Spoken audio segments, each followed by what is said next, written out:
Lecture 13 में हम समझेंगे लिंकेज यानी कि सहलंगनता और रिकॉम्बिनेशन यानी कि पुनर्संयोजन। तो इसको समझो, देखो लिंकेज का मतलब होता है किसी चीज़ का जुड़े रहना और पुनर्संयोजन का मतलब होता है अलग होकर दोबारा जुड़ना। तो ये जो दोनों के दोनों वर्ड्स हैं या शब्द हैं, ये इंडिकेट कर रहे हैं किसी एक क्रोमोसोम पर लोकेटेड जीन्स के बारे में। मान लिया ये ए और बी दो जीन्स हैं इस क्रोमोसोम पर, ठीक है। ठीक इसी तरह से दूसरा क्रोमोसोम है, इस पर भी दो जीन लोकेटेड हैं, ए एंड बी। तो जो लिंकेज वाला जो कॉन्सेप्ट होगा, लिंकेज का जो एसोसिएशन होगा, फिजिकल एसोसिएशन या जो संबंध होगा, वो होगा फर्स्ट वाले क्रोमोसोम में। सेकंड वाले क्रोमोसोम में होगा रिकॉम्बिनेशन का कॉन्सेप्ट या संबंध। उसके पीछे रीज़न क्या है? उसके पीछे रीज़न ये है कि आफ्टर स्टडी और आफ्टर एक्सपेरिमेंटल वेरिफिकेशन, जो कि टी.एच. मॉर्गन और उनके कोलीग्स ने किया था, उन्होंने पता लगाया था कि कोई भी जीन या जब दो अलग अलग करैक्टर के जीन एक ही क्रोमोसोम पर लोकेटेड रहते हैं और जिनके बीच की दूरी कम होती है, तो ज़्यादा चांसेस रहते हैं कि वो एज इट इज़ ट्रांसफ़र हो जाएं। और एज इट इज़ ट्रांसफ़र होंगे तो इसका मतलब है कि जो पेरेंटल करैक्टर होंगे यानी माता पिता के करैक्टर होंगे, वो फ्रीक्वेंसी में ज़्यादा होंगे। सिंपल सा मतलब, इतनी बात अब समझ में आई। ठीक इसी तरह से इसके जस्ट अपोजिट सेकंड केस में, जहाँ ए और बी दो जीन के बीच की जो डिस्टेंस है वो ज़्यादा है, तो यहाँ पॉसिबिलिटी रहती है कि ड्यूरिंग द रिडक्शन डिवीज़न, ये तो सबने सुना होगा, अर्धसूत्री विभाजन, रिडक्शन डिवीज़न, अर्धसूत्री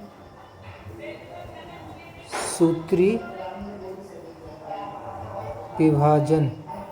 इसमें क्या होता है? क्रोमोसोम का सेपरेशन होता है, जर्म सेल्स का फॉर्मेशन होता है, यानी कि डुप्लीकेट नंबर ऑफ क्रोमोसोम, हम ऐसे भी कह सकते हैं इसको सिंपल, 2n क्रोमोसोम होते हैं इसमें n, ठीक। तो n होने की जो प्रोसेस होती है, प्रक्रिया होती है, उस प्रोसेस में कहीं ना कहीं दो क्रोमोसोम आपस में नज़दीक आते हैं और नज़दीक आने के बाद फिर ये क्रोमोसोम आपस में एक तरह का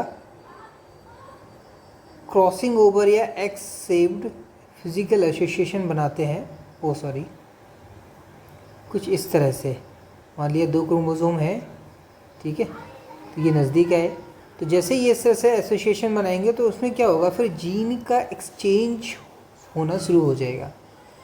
और जीन के एक्सचेंज होने की पॉसिबिलिटी उतनी ज़्यादा होती है जब जीन के बीच की डिस्टेंस ज़्यादा हो किसी एक पर्टिकुलर क्रोमोसोम पे। अभी इतना ही समझते हैं, इसके ज़्यादा डिटेल में जाएंगे जब ज़रूरत पड़ेगी। इतनी बात समझ में आई। तो हम बात कर रहे हैं लिंकेज और रिकॉम्बिनेशन की। तो पहले समझो आसानी से, लिंकेज का मतलब होता है दो चीज़ों का आपस में जुड़ना या साथ रहना, और रिकॉम्बिनेशन का मतलब होता है कि अलग होकर दोबारा कंबाइन होना या जुड़ना। तो हमने क्या बात किया कि लिंकेज की पॉसिबिलिटी वहाँ ज़्यादा रहती है जहाँ दो जीन के बीच की डिस्टेंस कम होती है, और रिकॉम्बिनेशन की पॉसिबिलिटी वहाँ ज़्यादा होती है जब एक क्रोमोसोम पर लोकेटेड जीन के बीच की दूरी या डिस्टेंस ज़्यादा होती है, ठीक। तो TH. Morgan, Thomas Hunt Morgan का नाम यहाँ पे आता है। इनका नाम कब आता है आपको याद होगा, जब हमने क्रोमोसोमल थ्योरी ऑफ इनहेरिटेंस पढ़ी थी, ठीक है। तो उसमें हमने क्या समझा था? Chromosomal theory of inheritance. आपको पता होगा कि इनहेरिटेंस यानी कि वंशागति, इसके ऊपर मेंडल साहब ने बहुत पहले ही अपनी थ्योरी दे रखी थी, बट मेंडल साहब की थ्योरी को रिकॉग्निशन नहीं मिल पाया। उसकी वजह थी कि उन्होंने उस टाइम पे जो भी अपने कॉन्सेप्ट या जीन या फैक्टर की बात की थी, उसका कोई फिज़िकल एविडेंस नहीं दे पाए, जस्ट बिकॉज ऑफ टेक्नोलॉजी इतनी एडवांस नहीं थी। पर जैसे जैसे क्रोमोसोम की डिस्कवरी हुई, फिर मेंडल्स के इनहेरिटेंस संबंधी जो भी थ्योरी या कॉन्सेप्ट है उनको दोबारा रीडिस्कवर किया गया, मतलब दोबारा उनका अध्ययन किया गया और फिर उसको क्रोमोसोम के साथ जब जोड़ा गया तो इस तरह से प्रपोज्ड हुई chromosomal theory of inheritance. Detail में हम पहले लेक्चर में बात कर चुके हैं। तो जब इसके एक्सपेरिमेंटल वेरिफिकेशन की बात आई, एक्सपेरिमेंटल वेरिफिकेशन, तो वहाँ से शुरुआत होती है एक नए कॉन्सेप्ट के आने की, जिसको हम कहते हैं linkage and recombination. Got it. तो टी.एच. मॉर्गन साइंटिस्ट आपके सामने हैं, ये और इनके कोलीग्स ने क्या किया, फ्रूट फ्लाइज, मतलब जो फलों पर बैठती है मोटी मक्खी, आपने देखा होगा, फ्रूट फ्लाई को चुना और उस पर एक्सपेरिमेंट करने स्टार्ट किए। एक्सपेरिमेंट क्या किए उन्होंने देखा कि कोई दो जीन्स जो कि एक्स क्रोमोसोम पर लोकेटेड है, एक्स क्रोमोसोम लोकेटेड, उनका बिहेवियर क्या है, उनका पैटर्न क्या है, क्या वो वाकई में मेंडल्स के जो लॉ थे, जिसको हम कह सकते हैं डाई हाइब्रिड क्रॉस के बाद जो उन्होंने दिए थे इंडिपेंडेंट असॉर्टमेंट, क्या उसको फॉलो करते हैं या नहीं करते हैं, और करते हैं तो किस तरह से उनका बिहेवियर रहता है, उनका प्रोसेस ऑफ सेपरेशन और ज्वाइनिंग रहता है। तो उसका पूरा स्टडी करना था किसको, टी.एच. मॉर्गन और उनके कोलीग्स को। ठीक, तो यहाँ से स्टार्ट होता है। तो उन्होंने क्या किया, जब स्टार्ट किया तो उन्होंने दो मक्खियाँ चुनी और उन पे जो दो करैक्टर चूज़ किए थे वो कौन से थे, क्योंकि पहले हमें करैक्टर पता होने चाहिए, फिर करैक्टर को कंट्रोल करने वाले जीन पता होने चाहिए। इन्होंने चुना येलो बॉडी, मतलब जो शरीर का रंग था वो पीला था और जो आँखों का रंग था वो वाइट था, वाइट आई। कुछ इस तरह से अगर आप बनाना चाहो तो आप ऐसे कह सकते हो, चलो इससे बनाना पॉसिबल तो है नहीं, फिर भी कोशिश करते हैं।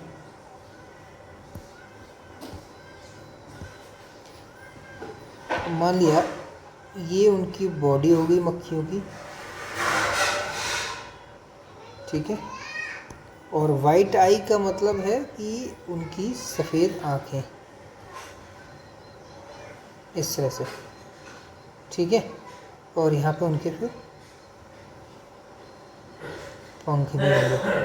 इसी तरह से दूसरा जो करैक्टर था अपोजिट मेल वाला, जो बॉडी थी उसका क्या था, ब्राउन बॉडी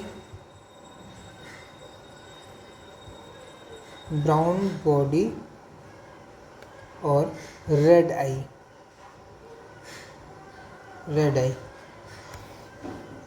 ठीक, ये फीमेल और ये मेल, क्योंकि क्रॉस करने के लिए आपको दो करैक्टर चाहिए। ठीक इसी तरह से आप बनाना चाहो तो इसको भी बना सकते हो। ब्राउन बॉडी का मतलब आप कुछ इस तरह से बना सकते हो, ये ब्राउन बॉडी, ठीक है, और रेड आई, ये इसके पंख हो जाएंगे मान लो, और रेड आई यानी कि इस तरह से उसकी लाल आँखें। तो अब इनको कंट्रोल करने वाले जीन क्या थे उनकी बात करते हैं। इनको नाम दिया गया है YW, ठीक है, क्योंकि हर एक जीन डुप्लीकेट फॉर्म में होता है पेरेंटल जर्म सेल्स में, तो YW, ठीक। आप इसको ऐसे भी कर सकते हो, दो क्रोमोसोम बनाओ, ठीक है, एक क्रोमोसोम पे YW और दूसरा क्रोमोसोम, ज़्यादा ही बड़ा बन गया, दूसरा यहाँ पे भी YW। ठीक इसी तरह से इसमें हमें शो करने दे, तो एक तो क्योंकि ये मेल है तो एक तो इसका क्या होगा, सेक्स क्रोमोसोम होगा जो होता है जे शेप्ड, इस पर तो कोई जीन लोकेटेड होता नहीं है, ठीक है, करैक्टर कंट्रोलिंग, तो ये सिंपल ऐसा रहेगा। दूसरा एक्स क्रोमोसोम, ये एक्स क्रोमोसोम हो गया, इस पर जीन्स लोकेटेड रहेंगे। और कौन से, क्योंकि हमने जीन यहाँ पे पहले नाम दे रखा है और इसी की फॉर्म इसी की तरह नाम देने, तो हम इसको कर देंगे बाई प्लस और डब्ल्यू प्लस। ठीक, तो ये हैं पेरेंट्स। अब पेरेंट्स से जब गैमीट बनेंगे तो क्या बनेंगे, बनाओ गैमीट। गैमीट का मतलब क्या होता है कि जो क्रोमोसोम होते हैं वो हाफ हो जाते हैं। अब हाफ होने का मतलब क्या है, एक क्रोमोसोम अलग हो जाएगा, एक क्रोमोसोम अलग हो जाएगा। ठीक है, तो बाई डब्ल्यू, एक क्रोमोसोम ये अलग हो गया। ठीक, दूसरा क्रोमोसोम अलग हो जाएगा बाई डब्ल्यू। इसी तरह से यहाँ पे भी एक क्रोमोसोम अलग हो जाएगा, एक्स क्रोमोसोम अलग हो जाएगा बाई प्लस और डब्ल्यू प्लस और जे शेप अलग हो जाएगा। ठीक, सारी बात समझ में। तो जब F1 जनरेशन में इनका फर्टिलाइजेशन कराओगे तो क्या होगा, अगर ये क्रोमोसोम ये अगर इसके साथ फर्टिलाइज होता है तो क्या बनेगा, ये बनेगा बाई डब्ल्यू और वाई प्लस डब्ल्यू प्लस। ठीक, और अगर ये इसके साथ में यानी कि सेक्स लिंक्ड ये जे शेप क्रोम के साथ फर्टिलाइज होगा तो क्या बनेगा, ज़्यादा कर दिया, तो बनेगा बाई डब्ल्यू और जे शेप। ठीक, इसी तरह से अब ये वाला क्रोमोसोम अगर फर्टिलाइज होगा तो क्या होगा, अगर ये इसके साथ जाता है तो क्या बनता है बाई डब्ल्यू। ठीक है, और ये क्या है, ये हो जाएगा आपका वाई प्लस और डब्ल्यू प्लस। और ध्यान रखना कि वाई प्लस डब्ल्यू प्लस किसको कोड करता है, ब्राउन बॉडी और रेड आइज़ को। ठीक है, इसी तरह से जब ये इसके साथ फर्टिलाइज करेगा तो क्या होगा वाई डब्ल्यू और जे शेप। अब देखो, क्योंकि जे शेप्ड वाला जो भी फीमेल जो भी प्रोजेनी होगी वो क्या होगी, मेल होगी, ये मेल और ये मेल। तो देखो पेरेंट्स में मेल कौन था, रेड आई और ब्राउन बॉडी, यही था ना, ब्राउन बॉडी रेड आई। लेकिन F1 जनरेशन में जो मेल हैं दोनों के दोनों मेल कैसे हैं, देखो यहाँ पे कहीं कोई प्लस का जीन्स नहीं है, तो ये क्या है वाइट आई और येलो बॉडी है, दिख रही है वाइट आई येलो बॉडी। लेकिन जो फीमेल है दोनों की दोनों वो कैसी हैं, ये देखो वाई प्लस डब्ल्यू प्लस, यानी कि फीमेल क्या होंगी अब यहाँ पे रेड आई और दूसरा ब्राउन बॉडी। तो फीमेल यहाँ पे अब बदल गई। आगे बात समझ में। तो ये होता है जीन्स का खेल। क्यों बदल रही हैं इसकी बात करेंगे हम, यही तो है लिंकेज और रिकम्बिनेशन। अब मान लो आपको क्या करना है, F1 जनरेशन के बीच में इंटरक्रॉस कराना है, मतलब F1 जनरेशन के ही दो आपको मेल और फीमेल उठानी है, उनके बीच में आपको क्या करना है, क्रॉस कराना है। तो मान लो अब F1 जनरेशन का हमने एक फीमेल ये उठा ली, ठीक है, जिसके पास में जीन क्या है, इसके पास में जीन है बाई डब्ल्यू और बाई प्लस डब्ल्यू प्लस। इसको आप क्रोमोसोम की फॉर्म में भी दिखा सकते हो। ठीक है, इस तरह से ये दो क्रोमोसोम हो गए, ऊपर नीचे भी दिखा सकते हो। अब इसी तरह से एक मेल ले लिया, कोई भी एक मेल उठा लो, तो मेल का क्या हो जाएगा बाई डब्ल्यू और जे शेप। ठीक है, तो अब जो F1 जनरेशन है ये F2 के लिए क्या काम करेगी, पेरेंट्स का काम करेगी। अब पेरेंट्स का काम कर रही है, इसका मतलब क्या है, तो यहाँ पे भी गैमीट बनेंगे। पहले आसानी से समझने के लिए हम पहले गैमीट बना लेते हैं ताकि कंफ्यूजन ना हो। ठीक है, तो देखो जो मेल वाला है इसमें तो सिंपल है कि दो ही तरह के गैमीट बनेंगे, एक बाई डब्ल्यू और दूसरा जे शेप्ड। बट इस वाले केस में क्या होगा, इस वाले केस में अलग अलग तरह के गैमीट बनेंगे। कैसे, देखो हो सकता है ये by W as it is separate हो जाए, जैसा है वैसे ही चला जाए। ठीक, या हो सकता है इस वाई के साथ में डब्ल्यू की जगह डब्ल्यू प्लस चला जाए। दो पॉसिबिलिटी है, वाई के साथ डब्ल्यू भी जा सकता है और डब्ल्यू प्लस भी जा सकता है। तो दूसरा जो क्रोमोज़ोम है वो कौन सा बनेगा, बाई डब्ल्यू प्लस। ठीक, दो तरह के क्रोमोज़ोम हो गए। अब बचा ये डब्ल्यू, तो सेम कंडीशन वही है कि हो सकता है इस डब्ल्यू, ये जो डब्ल्यू है, ठीक है, जैसे जैसे जैसे ये बाई के साथ में ये डब्ल्यू गया और बाई के साथ में डब्ल्यू प्लस भी जा सकता है, इसीलिए ये जो डब्ल्यू है ये बाई के साथ में भी जा सकता है और ये डब्ल्यू बाई प्लस के साथ में भी जा सकता है, डब्ल्यू और बाई प्लस। ठीक है, आ रही बात समझ में। अब दूसरा कॉन्सेप्ट क्या है, इसकी हमने बात कर ली। अब बात करते हैं दूसरे वाले क्रोमोसोम की, इसकी। ठीक, दूसरे वाले क्रोमोसोम में भी क्या है, पॉसिबिलिटी है कि हो सकता है बाई प्लस डब्ल्यू प्लस ये दोनों एक साथ चले जाएं, या हो सकता है बाई प्लस के साथ में डब्ल्यू आ जाए। ठीक है, दूसरी पॉसिबिलिटी ये है।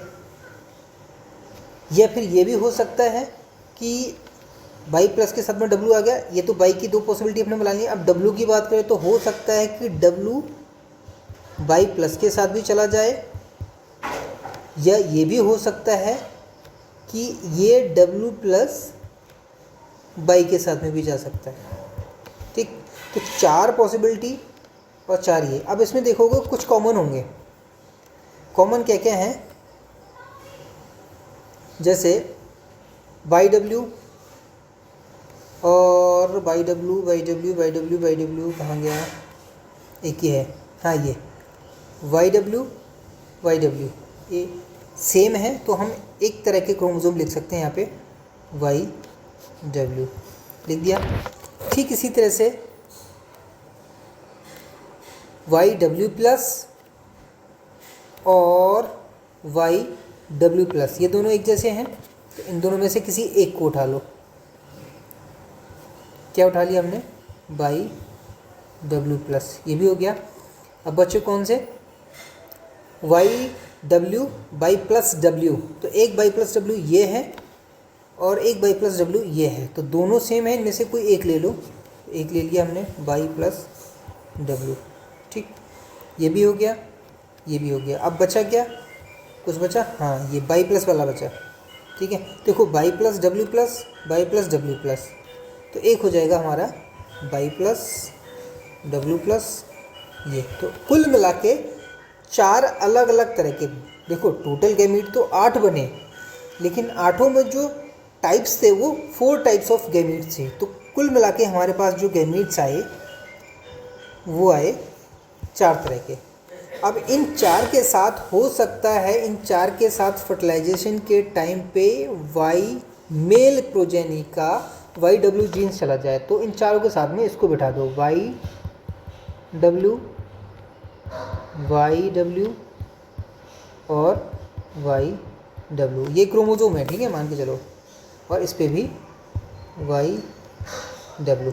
ठीक, क्या ये भी हो सकता है कि इन चारों के साथ में ये जैसे भी क्रोमोसोम जाए, तो ये तो होगी पॉसिबिलिटी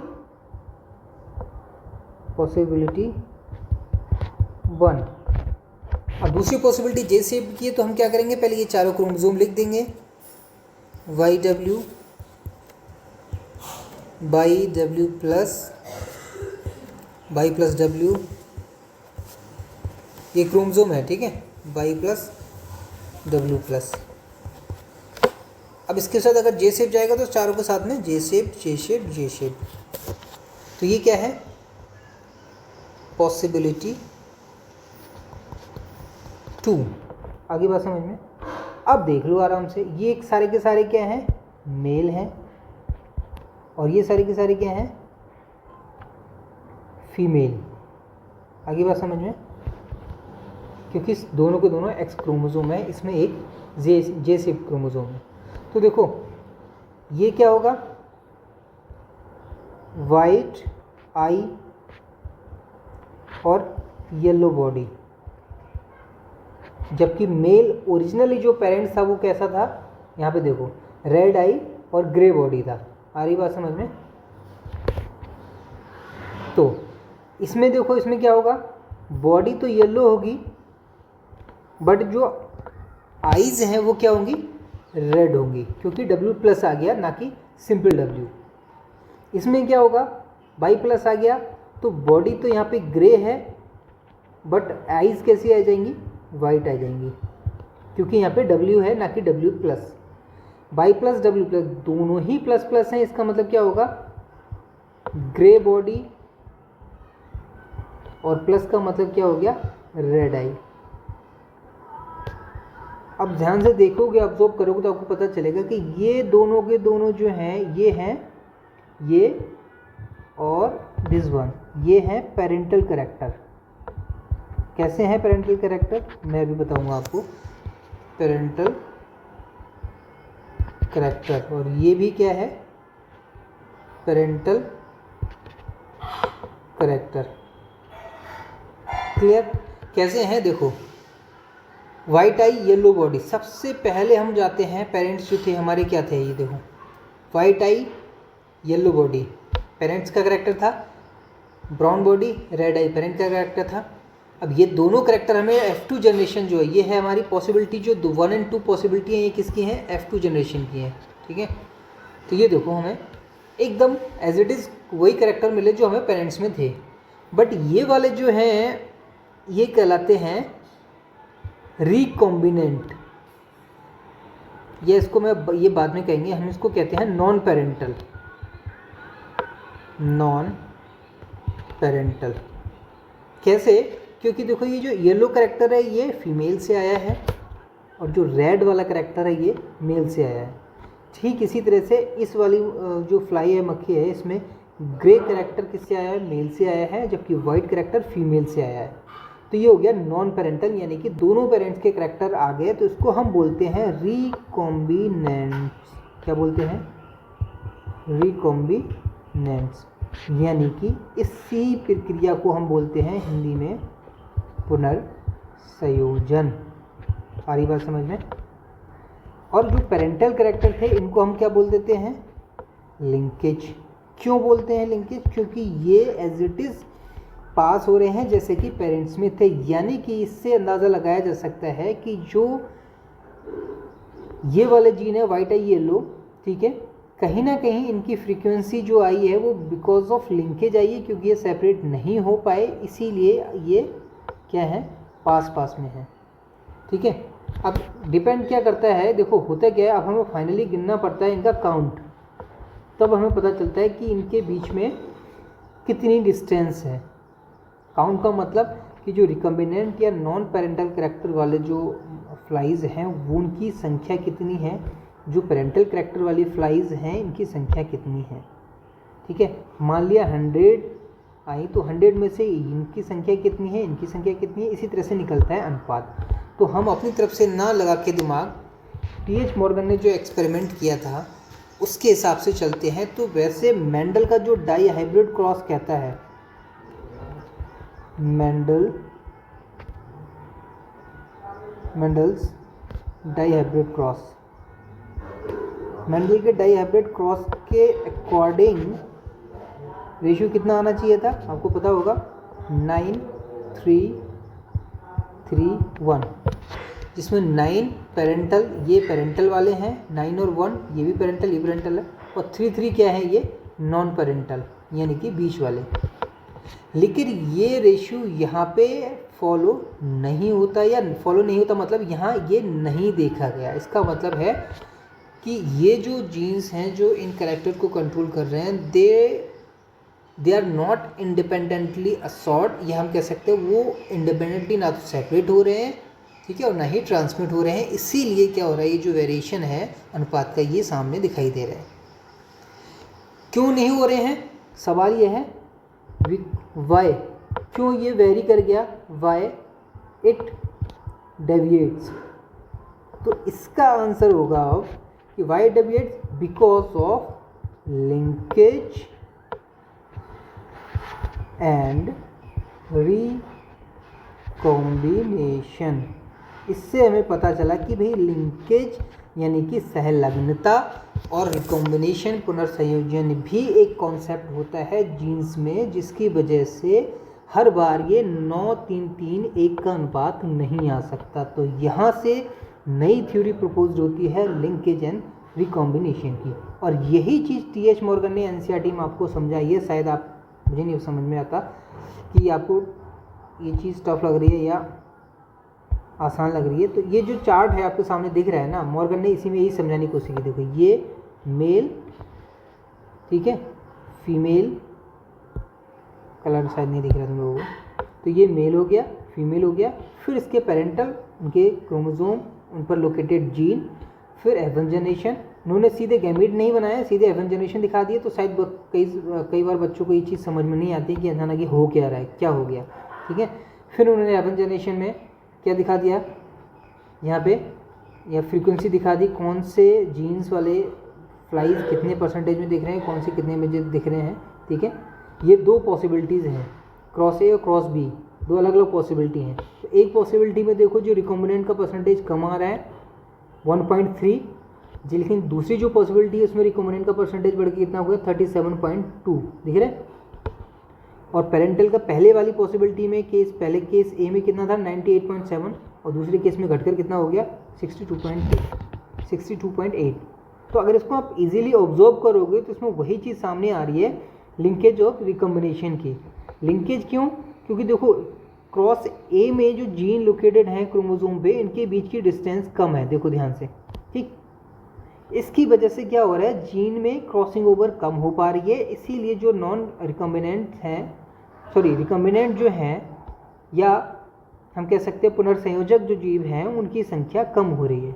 बट क्रॉस बी में आप देखोगे कि जीन के बीच की डिस्टेंस ज़्यादा है, इसकी वजह से क्रॉसिंग ओवर की पॉसिबिलिटी ज़्यादा है ड्यूरिंग द अर्धसूत्री विभाजन, और उसकी वजह से जीन्स का एक्सचेंज हो जाना तय है, या जीन्स का एक्सचेंज हो जाता है। इसकी वजह से क्या होता है, रिकॉम्बिनेंट की फ्रीक्वेंसियाँ बढ़ जा रही है, और ये नॉन पेरेंटल वाले करैक्टर वाले जो फ्लाइज हैं वो अपीयर हो रही हैं। तो यही चीज़ मैंने डिटेल में आपको यहाँ समझाई थी ऊपर, अगर आपको ध्यान हो तो। ये मैंने स्टेप बाय स्टेप हर एक चीज़ बताई थी कि किस तरह से गैमीट बनते हैं एवन जनरेशन में, और फिर गैमीट सारे सिमिलर है तो उनमें से सिमिलर में से कुछ एक गैमीट को कैसे निकालना है, फिर बाद में फिर उनको क्रॉस कराना है, ठीक है।